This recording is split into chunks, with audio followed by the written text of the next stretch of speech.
Hey guys, welcome back to the Results Junkies podcast. Paul and I have been chatting in the background about his travel, and we came to some realizations that there are probably some tweaks that we need to do in terms of how he travels and what credit cards he spends on, stuff like that. So while we are normally firmly in the finance world on Results Junkies, we're going to pivot a little bit into the other side of my world, the travel side, the miles and points side.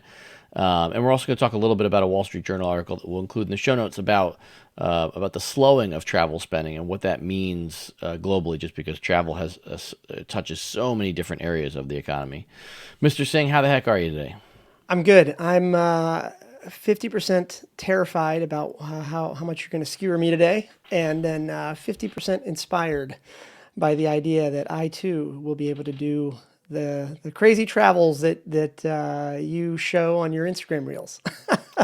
Yep. Yeah. You gave me the idea, which I've seen others do in the past, about trying to summarize the cost of the trip that we took and what we actually spent for it, like what the actual cost would have been if we didn't have access to miles and points. So I think that'll be a fun thing to fiddle around with, because it was a very expensive trip if we'd paid cash for everything. Well, I'll stroke your ego here a little bit. I mean, you sort of beat the drum. You beat the drum on the value of reward credit cards and stuff like that for a long time. And I admit openly, I like probably many people just sort of ignored it because I don't, because it's not a dollar I can see in my wallet. I don't think about it. And just to paraphrase it here a little bit, for whatever reason, our mutual friend Julian that we've invested in now keeps coming up in my mind, because every time I do a Google search now, I see what the dollar cost of something would be versus the points cost. And so now it's like, well, it's slowly reinforcing in my brain that little value on Amex rewards or Chase or whatever is worth something. And especially now with a family of 6 as we travel, it's just becoming more top of mind for me. So anyway, shout out to Julian, who has weaseled his way into every aspect of my life alongside you, Ed. So I don't know what else to do. Maybe I shouldn't take any more intros that you make to anybody else. That could be the right idea. And just a little bit of housekeeping, which will tie Julian into that housekeeping. First off, show@resultsjunkies.com is how you would get a hold of us. He is at Paul Singh on all the social media channels. I am at Pizza in Motion. As we've mentioned on shows in the past, I am trying to invest in 10 travel startups a year for the next 5 years. And we are looking very actively for companies that are either in the travel space or in something that's travel adjacent.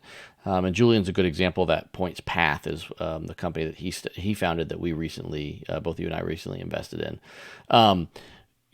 So I think when I think about you and why you've come to this cross section, I think a lot of folks never hit this crossroads. And I think part of it is just because it sort of seems like, miles and points are some version of voodoo witchcraft to people. And I think a couple of things sort of came together for you. I'd actually say 3 things that have all like gently nudged you in this direction. And maybe you'll agree, maybe you won't. But I definitely think Points Path has been a part of it, because it puts it front and center for you anytime you're using Google Flights. As an aside, if you haven't heard what Points Path is, that's exactly what it does. On Google Flights, it will list for you the points price of many of the flights that you're searching, so you know what it would cost you in points or miles versus cash coming out of your pocket. I also think there are 2 other pieces, that are starting to fold into your thinking.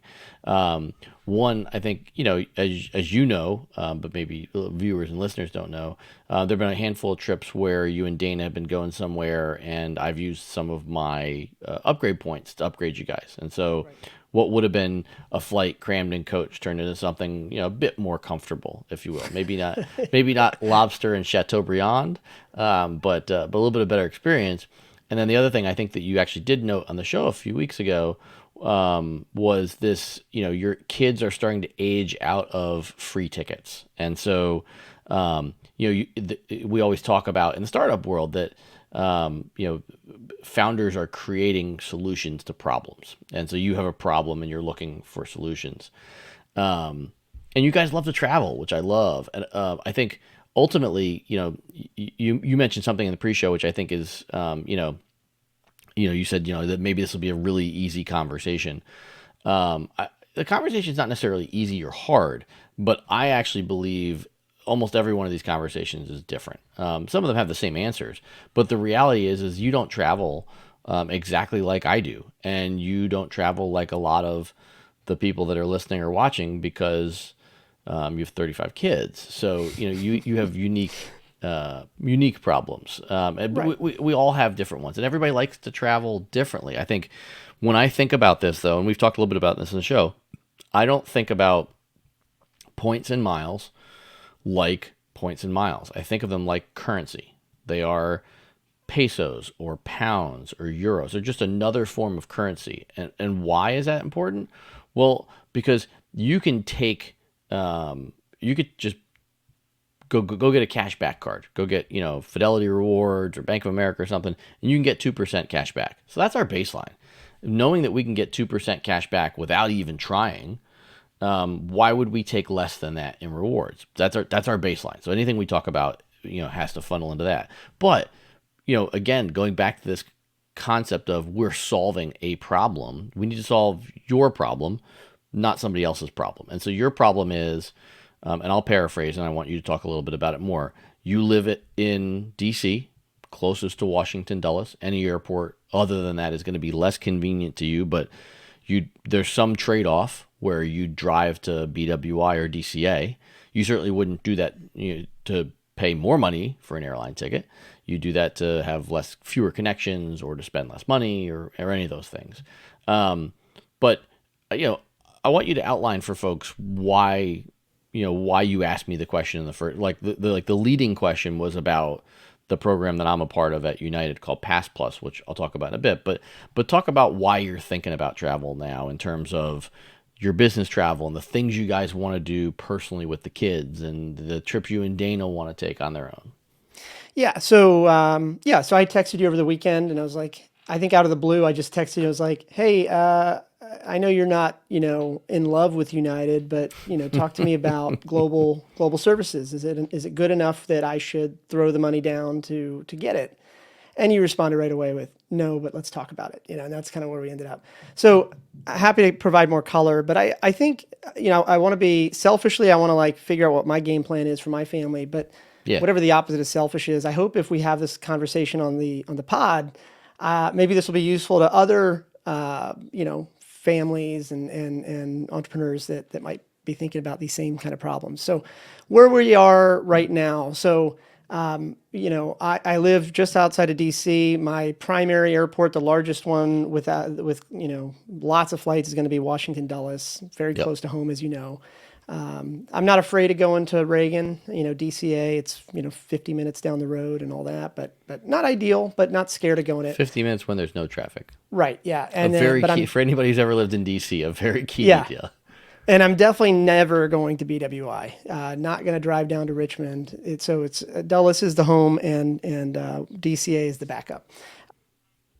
For the last maybe 15 years, I just kind of took a very passive approach to this. I was traveling primarily for business. And so I would just take United because it was, here at home at Dulles Airport and crank it out. But like you said, now I've got a lot of kids, and we're on the tail end now. Our fourth child is going to hit 2 next month, actually. So, he'll be a paid seat going forward. And where we are today is that as we think about our travel, over the next 12 to 36 months, let's call it, I would anticipate that we take as a family 4 flights a year somewhere for a vacation. Yep. And then Dana and I usually try to do just the 2 of us at least twice a year somewhere else. So there you go. That's at least 6 family trips on the personal side that would require us to fly somewhere. If it matters at all, the recurring themes for us right now are Disney. The kids are just at that age where they just love Yep. that.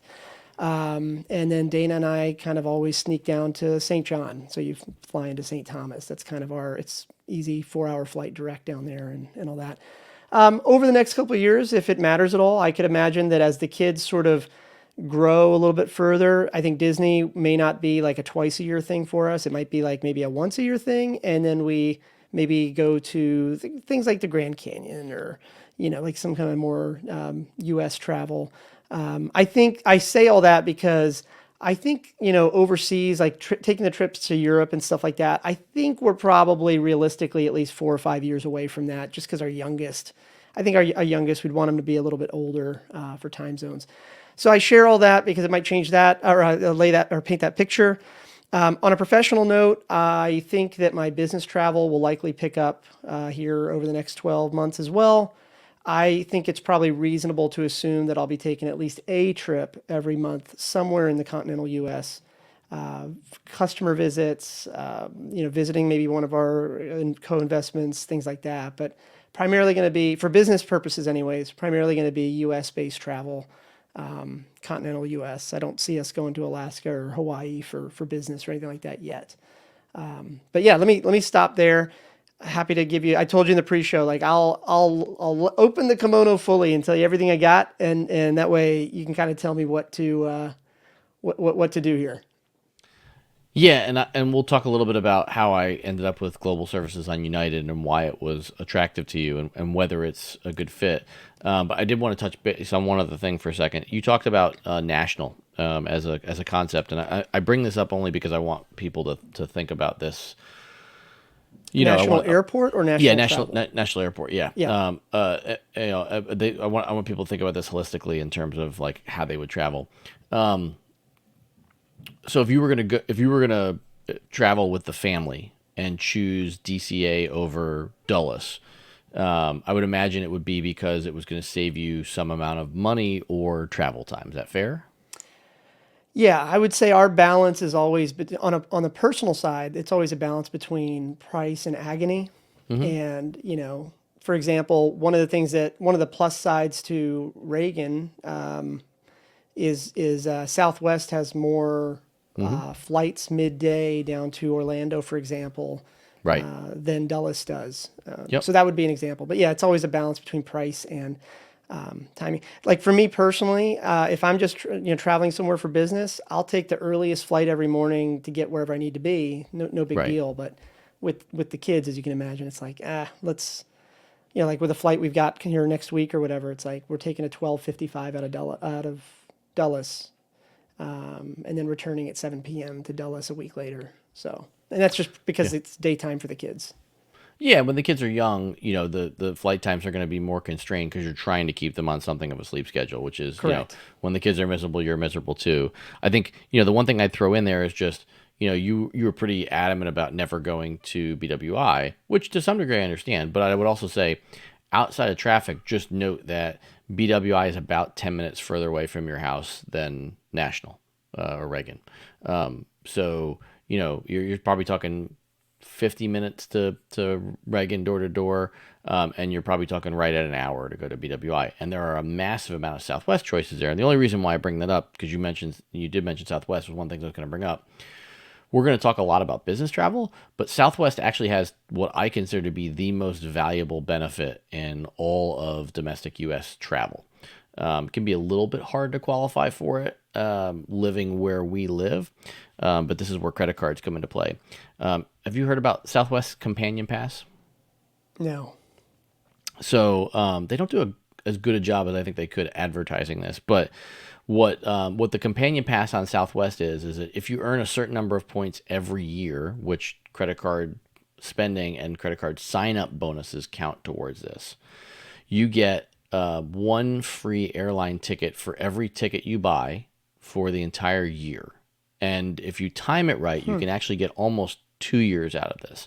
And this is for paid tickets and for tickets you buy with points. So Let me make sure I understand that. So if I understand this right, hypothetically, if I were to buy, let's just say I did all my business travel in Southwest, you're saying there would be a companion pass available to me for those same trips, or a pass that I could use to give to somebody else. no, it's only when you're on the trip. So it's your companion. So any business trip, but also all your personal trips. So you mentioned Grand Canyon, you mentioned Disney, all those tickets. Instead of buying, 6 tickets for your family, you'd be buying 5. So It literally saves you for one passenger on every trip. And on the timing of this is where we get a little bit nerdy. We won't go deep into this, but on timing of it, if you apply for the credit card and get the companion pass at the right time, you can actually get almost 2 years worth of companion pass for, for that sign up. And I mean, let's just say you take 5 or 6 family trips a year. Well, if you could get a free ticket on all the family trips plus the trips that you and Dana take, because the Southwest does fly to the Caribbean from BWI, that could save you a few $1,000s a year. You might be willing to drive to BWI 5 or 6 times a year if it saved you a few $1,000s. If it saved you a Sure. few $100s, you're probably Yeah. not interested. But if I told you you Yeah. could save 3 or 4 grand driving to BWI for family trips, Yeah. one of the ways that you might modify that would be driving up to BWI the night before and staying in a hotel. Like there are ways to calculate this, but Yep. just food for thought for later.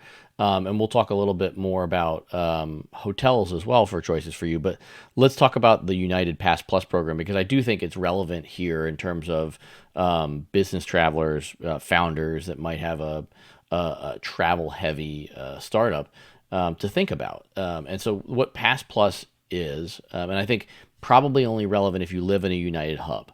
So, Newark, Dulles, Chicago, Houston, Denver, San Francisco, to a lesser degree, LA.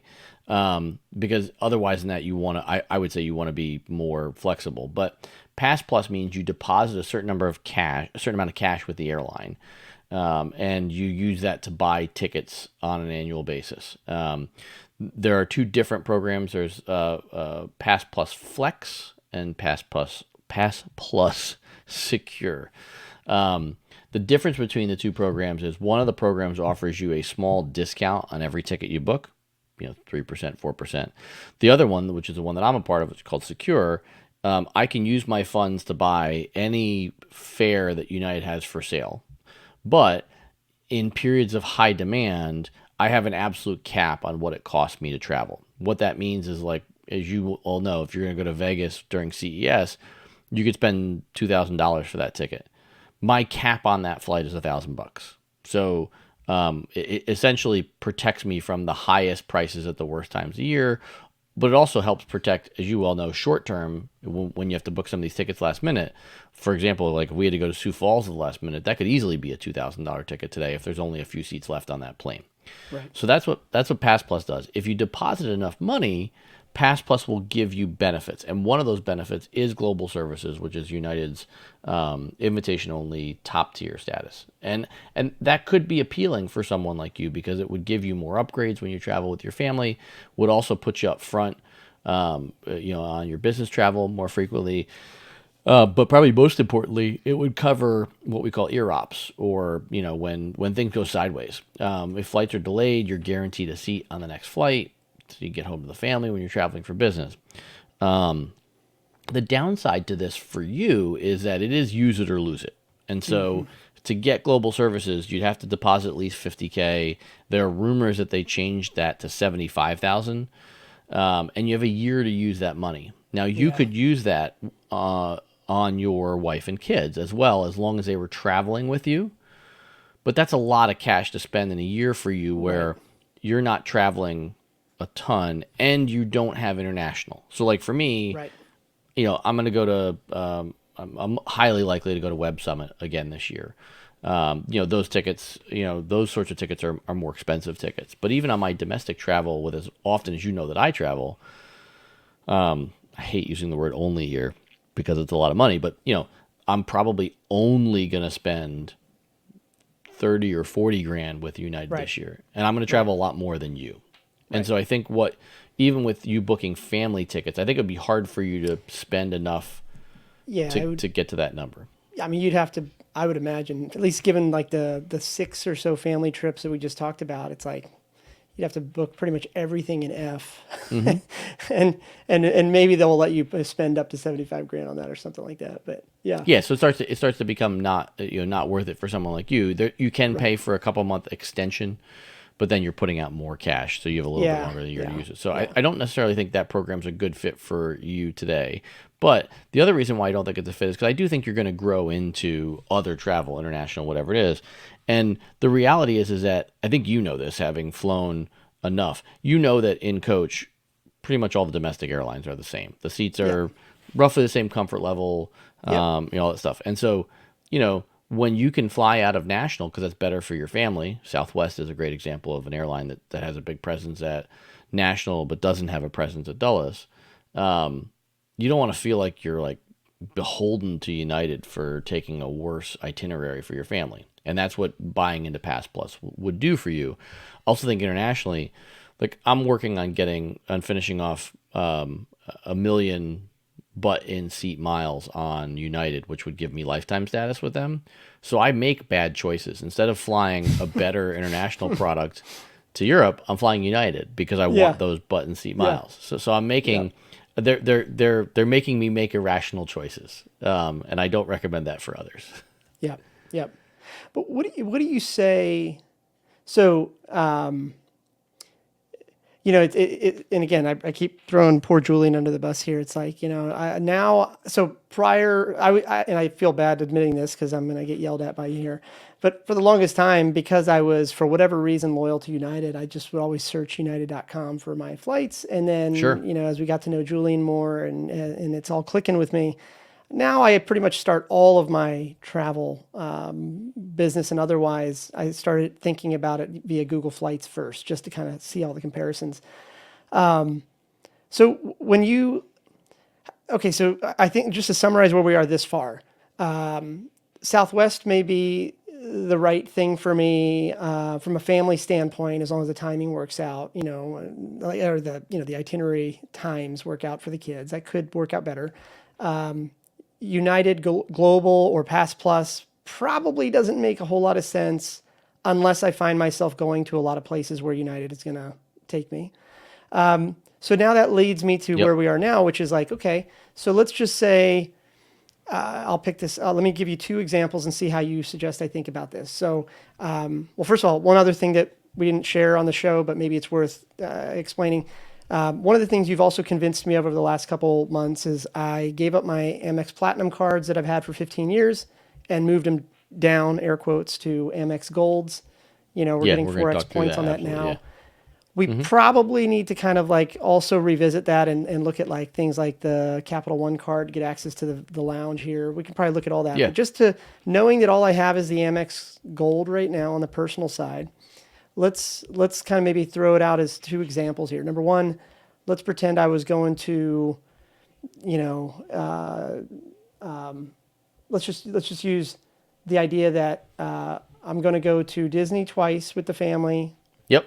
St. John with the family twice a year, and then on a personal note, on a business note, let's say I'm going to go visit some clients in South Dakota, Arkansas, places like that, which, I mention those because we're not talking about a United flight, hub to hub. Right. And these locations are also not hub to hub for somebody like American out of Reagan, right? Like, so I don't know if that helps, but maybe let's see where that takes that conversation now. Yeah, I think, and let's also bifurcate it just a little bit more for the flights that you're flying to Disney with the family. While first class is a nice to have, my guess would be you probably wouldn't pay an extra $500 a person for first class on a 2 hour flight. Probably not. Not 500 per person. I will admit, like we've got an upcoming flight to Orlando, and for a lot of reasons, we ended up just picking United, Yep. and we ended up getting first for all six of us. Total was like $2,500. Yeah. So Yeah. still painful, but the difference was like normally that flight I think for us all in first was like 4,500 or something like that. Right, but also too, your coach tickets on that flight for 6 tickets were probably over $1,000. Oh, it was the difference was 2 grand versus 2,500. So Right. it's sort of a no brainer Yeah. to Yeah. just pay $100 extra per person round trip for first. Right. And if I told you, because now you're using Google Flights more, if I told you that American had the same deal this next time, that you guys could all fly first for $500 more than coach, but you had to drive to national, you'd probably consider that, right? I'd do that. Yeah. Yeah. And so if you put a deposit with United for Pass Plus, you're not going to want to do that. Because Correct. you're going to be like, oh, I got to burn down these United dollars. Yes. Right. And so I think for someone like you, with the amount of travel you have, you're better off, quote unquote, playing the field, because the base product, you're not paying for the meals. You're paying for two things. You're paying for time, so that you can get your kids to bed at a reasonable Right. time on their schedule, and you're paying Yep. for comfort. And Right. you'll pay anybody for time and comfort if they can work it out for you. Correct. So that's where I think, like, on that indication, you're going to be a little bit more of a free agent now. Play the field. Okay. Correct. Yep. Yeah. Right. Now we've got we're But gonna. still sign up for the mileage programs, right? Like Of still, course, still you still plug want in the numbers and all Yeah. that. Yeah. Well, and the thing with United specifically now is United will allow you to do family pooling. So when you buy tickets for your kids, the miles that they earn for those tickets, you can throw them into a pool and use them all to buy the occasional ticket for one of your kids for free. Where in the past, you had to earn enough miles in each of your kids' accounts to redeem for a ticket for them. Now, if you bought 6 tickets and each kid got, a couple thousand miles based on, say, like your first class fares, you could sweep all those miles into your account, and now you've got 10 or 15,000 miles that you could probably use to book a one way for one of the kids for free. And so that's a value for you.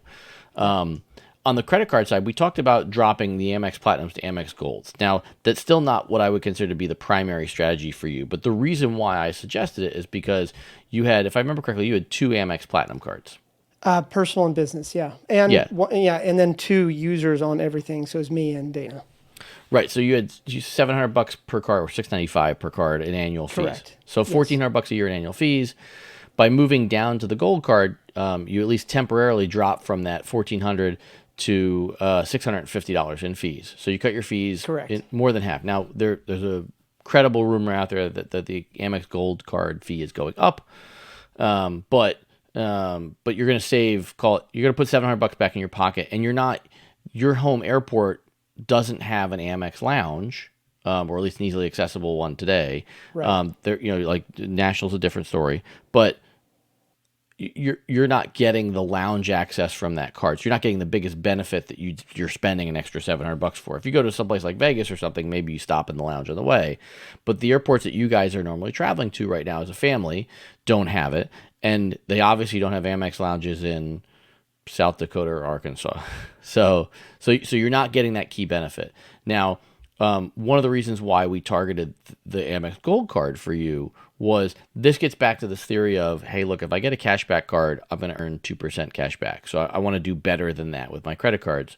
Well, your Amex Gold card gives you 3 points per dollar in any airline flights you book, 4 points per dollar on groceries, and 4 points per dollar on restaurants. So what does that mean for us? Well, what that means for me is if you're getting 1 point per dollar spent, that's a 1% rebate on your spend effectively. Right. So 3 points is a 3% rebate. We're Right. over that 2% threshold. We're talking about 4 points is effectively a 4% rebate. Right. So this gets us to better than 2% cash back, which is where things make sense for you. Now that card has other benefits that help reduce the annual fee, dining credits, Uber credits, all stuff that you'll use. But let's set all that aside for a second. And just say that when you're earning on the card, you're getting the sort of value you should get.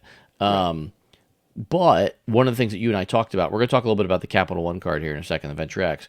But one of the things we also talked about is these cards long term may not be where you're supposed to end up, because the most valuable way to use these points is not to buy through Amex's travel portal. You can do that, but the best value is transferring them to an airline partner. Right. And unfortunately for you, Amex's airline partner is Delta. Now, plenty of Delta flights out of Dulles, but they're all going to connect in Atlanta. As I say with Atlanta, with Delta, like all roads lead to Atlanta. So, with kids your age, you don't want to connect, kids their age that your kids are now, you don't want to connect in Atlanta to go to Orlando. Non-stop is gold, baby. Yes, right. Non-stop is gold. Yeah. So while we've got you in Amex Gold for the moment, we're likely going to put you into something like a Chase Sapphire Reserve or a Bilt card, because the benefit to those cards is they earn the same rough sort of points. Again, different bonus categories, different cards, all that stuff. but they pick up United as a travel partner, and they also pick up Southwest as a travel partner. And so for you, those two are pretty valuable because they're just who you're going to travel. I think United's going to be your primary. I think Southwest is going to be your secondary. So if I wanted to, so just so I catch up on this part, like you know me, like I'm not.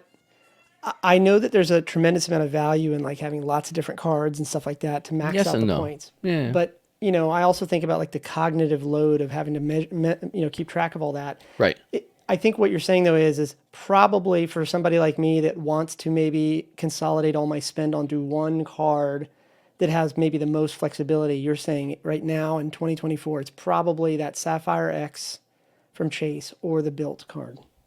Yeah, and I think to be clear, like I don't actually, even though I have a lot of credit cards, 50 or 60, I don't actually think that's the right play for everyone. I think the right play is what you can manage. And for some people, that's one. I mean, like to take my wife as an example, she has stickers on the back of her credit cards that tell her what to use for different categories. And she'll pull it Yeah. out, look at the sticker. And so, I think somebody like you should have at most two cards.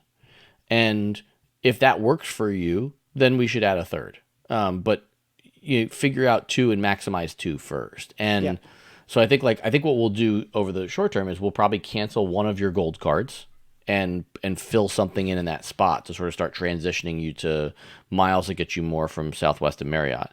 The other thing, and you talked about this in pre-show, and then I want to touch on this Wall Street Journal article before we run out of time. But you talked about how you've been mostly loyal to Marriott for hotel chains, and that you even have lifetime gold status with Marriott, which I will tell you is not all that valuable. I have their top Can confirm. lifetime titanium status with Marriott, and essentially get treated pretty mediocre, if you will, the properties. But this also gets back to flexibility. I would say like you feel comfortable with the Marriott brand, right? Yeah, yeah. I mean, like, yes, especially like we vacation once a year now down in Hilton Head, and there's more Marriott properties, like the Westin's down there, than there are Hyatts. But yeah, Sure. Yeah. Hilton's the other one that's the big player in this space, and Hilton generally has a dot everywhere. Marriott has a dot. I actually think, as just noted, I think Hyatt's the most valuable of the programs, and specifically for you as a family, because one of the things about Hyatt, if you happen to earn enough nights as a top tier, what they call globalist status with Hyatt, for you as a family, you can say at time of booking that you want to confirm a suite. And they'll tell you at time of booking whether they can confirm a suite. Whereas with Marriott right now, you're waiting until 5 days prior to figure out whether they're going to give you a suite. And with you traveling with six people, you need to know ahead of time how many beds you're going to have and how many bathrooms you're going to right. have for your That's right. family, or you're going to need to book a second room. And Correct. so the advanced notice is very key for you, and that's where I think Hyatt is a potential play for you. But here's also why I like these Chase products for you as a both a business traveler and a family traveler. Chase has their Inc.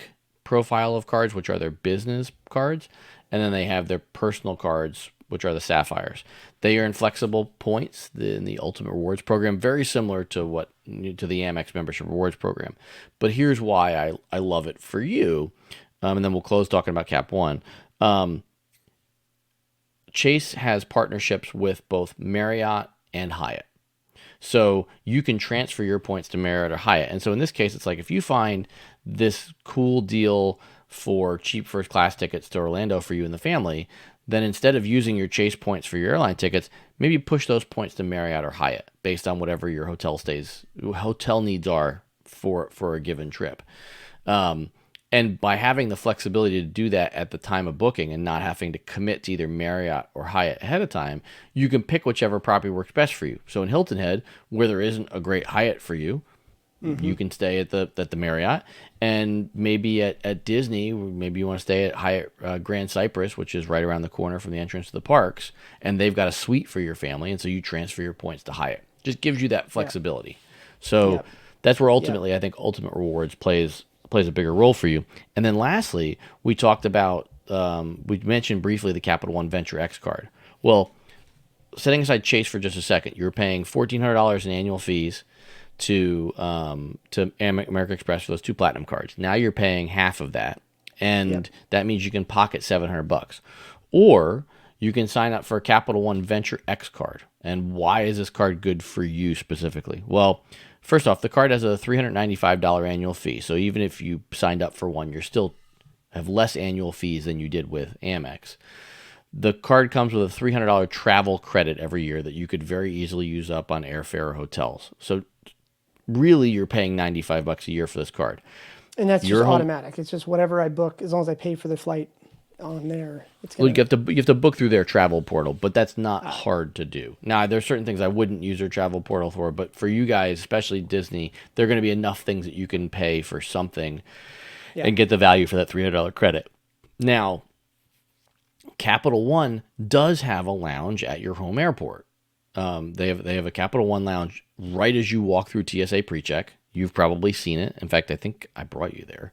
Yeah, you did. Yep. And you can get an authorized user card for Dana so that she can bring in guests and you can bring in guests, and you can ultimately get the entire family into the lounge with a little bit of shucking and jiving, which we'll talk about offline. But ultimately, you can reduce the amount of annual fees you were spending and get lounge access at Dulles, your home airport, where you're most likely going to be starting your trips. And if you have a flight delay, it's most likely going to be at your home airport before your trip starts. Hopefully you figure it out before you get to the airport, but if you got to hang out somewhere, at least this gives you that ability.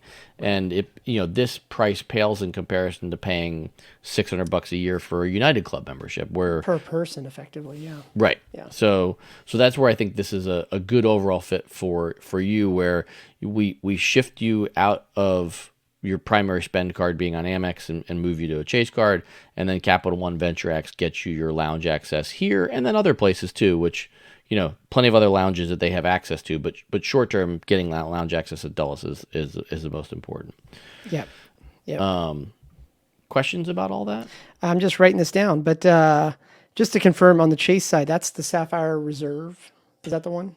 Yeah, I'm not sure if you'd be Sapphire Preferred or Sapphire Reserve. There's two, and we can talk through the benefits of both. It really depends on how you book.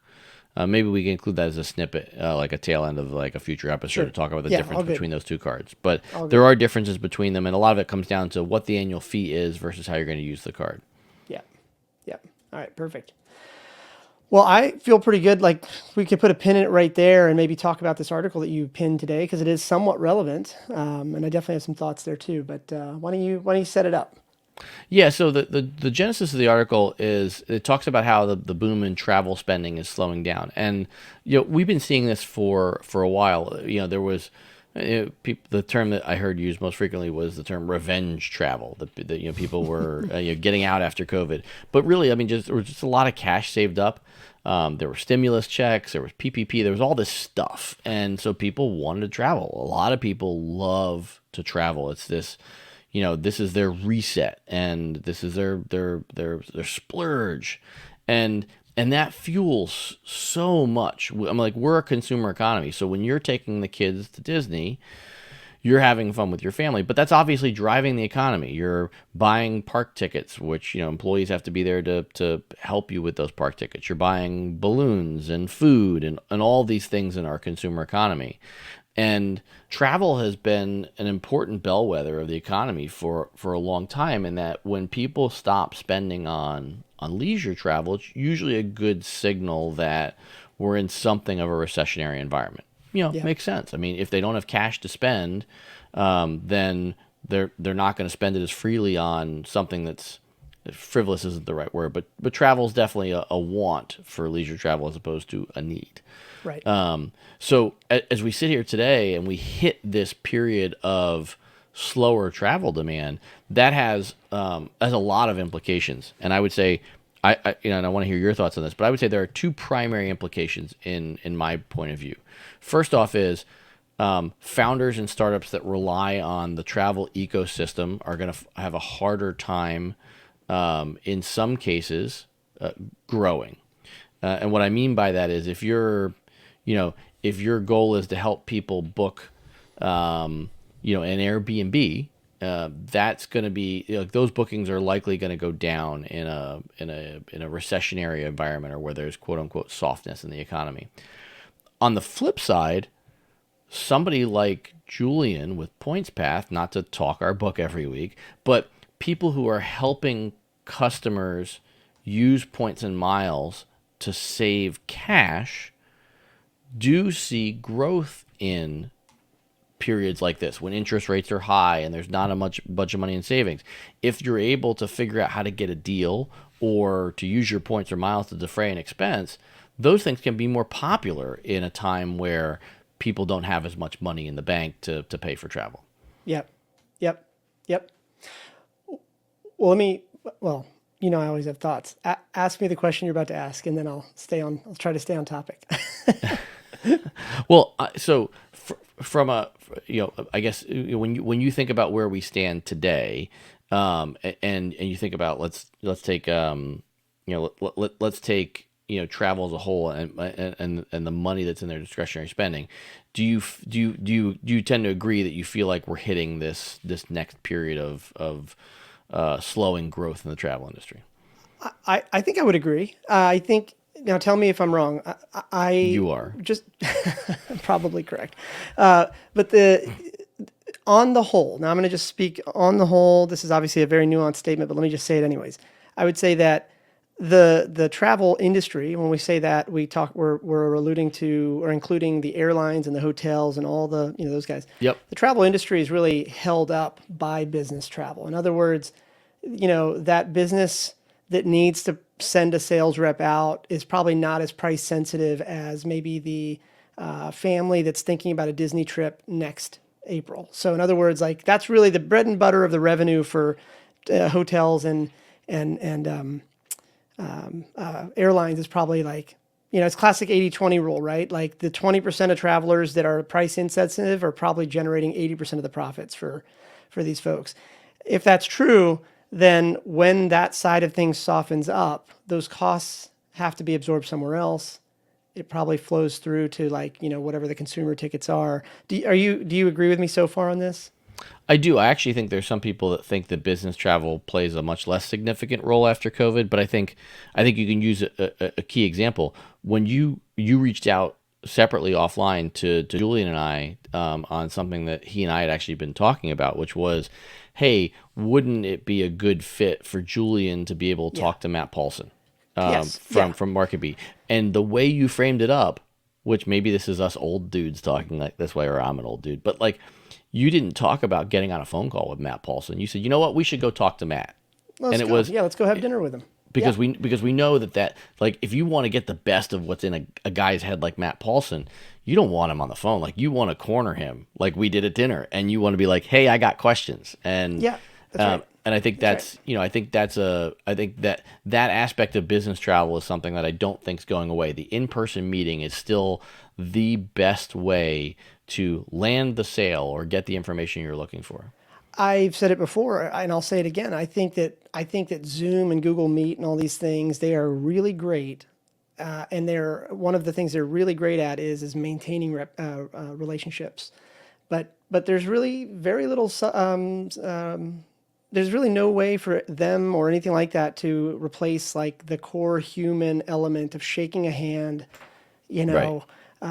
breaking bread together, and that sort of thing. So, yeah, I mean, I think the one little nuance is that, in quote unquote true business travel, the dates aren't as flexible. It's like, hey, that's Right. the conference date, or that's the only time the client can meet. In some of the travel that you're alluding to and that I'm sort of alluding to, I think, we're able to be a little bit more flexible, and we can kind of move things around. And I think that inflexibility is the reason why I think, if I were to separate, like, true business travel from, like, everything else, I think true business travel is not as flexible on the dates. And these are the Right. people that are taking the early morning flight because they got to be in the office by 10 a.m. for a meeting Right. with a client or whatever it might be. So I think it's not surprising that's softening up a little bit, primarily because, now I think there's probably a lot more questions about what is the ROI. Sure. So I don't think business travel is going to go to zero, but I think any of the speculative travel is probably coming off the books now. Tell me if you disagree on this, but most businesses are probably, setting their annual budget by November, December of the calendar year for the following year.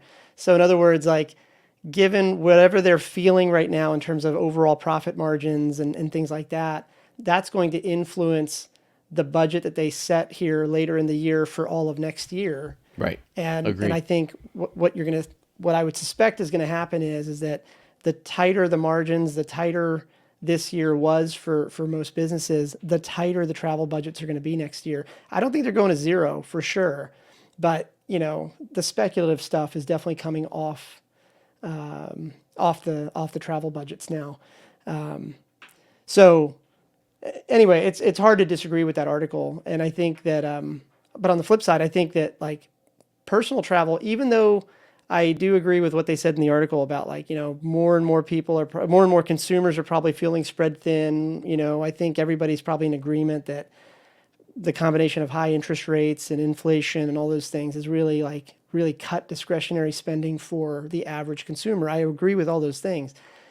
But, one of the core theses that you have, for example, with your travel startups is that, travel is one of those what's the word? It's one of those things that every person aspires to do. Even if you're not able to do it next week or next month, when you're procrastinating or something, you're still checking out flights, or you're still sort of Googling the latest Disney attractions coming up and that sort of thing. So, it's, I don't know. Maybe there's no answer there, but I think the reality is that business travel will probably dry up here a little bit, and that's just a reflection of kind of the profit margins now, and we'll kind of see what happens. But let me pause there because I just went way too long. No, you're good. I think a couple things. First off, yeah, I mean, when you talk about travel being aspirational, I think I like to say that people dream of going to Tahiti, even if they're going to visit their aunt in Oklahoma or going to Disney with their kids. So that there's Right. always the dream of travel. Travel will always be Aspirational is the right aspirational. word. That was the word I was looking for. And as far as the business travel side goes, when we're thinking about like founders and actionable, you know, to that point, there are a couple of different ways to tackle this if you're a founder right now. One is the Julian Points path, which is help folks get more of that aspirational travel. The other is trying to figure out tools that you can put in a company's hand that help them stretch those travel dollars further, whether that's like there were a bunch of programs that came out a handful of years ago where it was like, if an employee found a cheaper flight or cheaper hotels for their upcoming travel, that they could split the savings with their employer by getting an Amazon gift card or something like that. That was a novel way to get employees invested in saving money. To your point, things like Zoom and Slack and products like that help stretch travel dollars, because maybe you take a meeting that would have been like an inside sales call before, a warm lead, and maybe you move that to Zoom or Slack, because you know that you have a higher degree of being able to close that one than a cold outside lead. So are there tools that can help customers market better? Ways to use things like LinkedIn to find leads. Maybe there's a way to to go to less conferences and turn that money into other things. So I think those are the things that founders can be looking at as ways to navigate a tighter travel climate. Because to your point, just because John or Sally, who's in charge of your sales team, cuts the budget for how many times you can go hit the road, doesn't mean you're reducing what their sales growth forecast needs to be. So, Correct. so in Yes. some Yeah. cases, you've got to do more with less. And I think founders should be looking for, well, how do you solve that problem? How do you help? How do you help the director of sales of a company? How do you help, take Strata as an example? How do you help a company like Strata find more people without hitting the road? And if you can figure out tools, small or big, you've got a very open customer base right now looking for ways to stretch those travel dollars to go further, whether that's finding cheaper travel or finding ways to connect with customers in a more meaningful way, so that the lack of business travel doesn't hurt their growth. Right. Yep. Yep. Could not agree more. I will say though, for whatever it's worth, no matter what happens here, the airlines and the hotels are going to be just fine. they they figured it out when when COVID hit. Obviously there were some grumbles and stuff. They figured it out, and they'll be just fine. I, I do think, and this is probably poorly articulated. I still think though that even this conversation we had at the beginning of the episode or whatever is kind of maybe a little off topic. I suppose though that it's probably more relevant to an even broader number of people right now, especially now. Because it's kind of like we all want to make sure that our dollars go a little further, regardless of whether you're on the business side or the personal side. Let's try to make it go further. So, yeah, I think end of the day, if it left anybody with one point from the first half of the episode, it's whatever credit cards are in your wallet, make sure they're working for you. Paul's example of 2 Amex Platinum cards, he was paying for something he wasn't getting the value out of. Yeah. You wouldn't, if you moved to a house that didn't have a lawn, you wouldn't tell the landscaper from the previous house to come mow the non-existent lawn.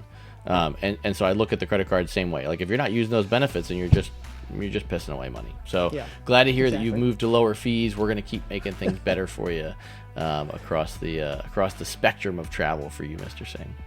I appreciate it, man. This is very helpful. Hopefully it'll help some other folks too.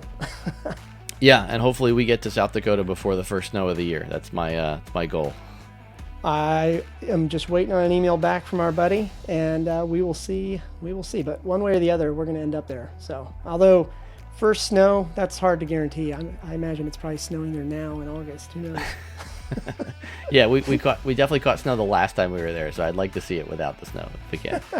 Yeah, I'm checking it out now, actually. All right. Well, enjoy the rest of the week, man. I appreciate the advice, and I will be pinging you offline for some referral links if you got them for these Love cards. it. All right, man. Take it easy. All right, buddy. Talk to you soon. See ya.